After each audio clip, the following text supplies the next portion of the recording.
Indian আৰ্মিৰ result check কৰিবলৈ প্ৰথমে joinindianarmy.nic.in ত লগইন কৰি ল'ব। মই স্ক্ৰীনত দেখুৱাৰ দৰে ৱেবছাইটটোত গৈ জইন ইণ্ডিয়ান আৰ্মি ক্লিক কৰিব আৰু এনেদৰে কেপচা কোড দিবলৈ দিব। তো আপুনি কেপচা কোডটো দি দিব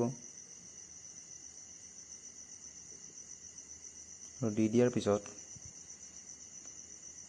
আপোনাৰ নেক্সট ইণ্টাৰফেচ খোল খাব।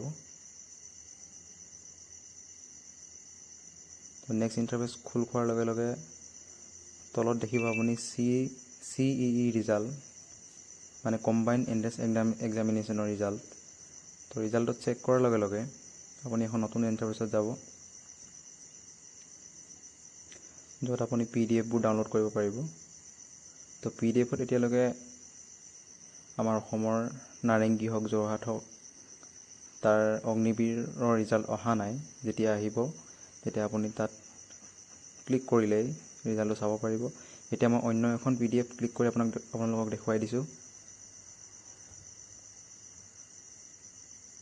কেনেদৰে চেক কৰিব।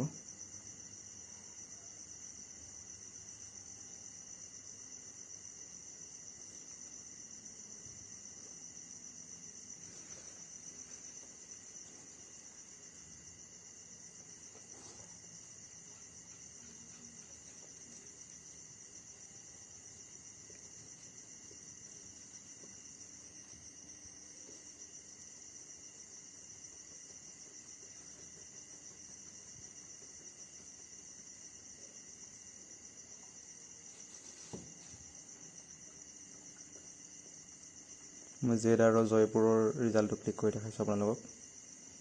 তো এনেদৰে ক্লিক কৰাৰ লগে লগে আপোনাৰ মোবাইলত থকা PDF এপ্লিকেশ্যন অ'পেন হ'ব ডাউনলোড কৰাৰ লগে লগে, আৰু আপুনি ইয়াত নিজৰ ৰোল নম্বৰটো চালে গম পাই যাব যে আপুনি ৰিজাল্টত পাছ কৰিছে।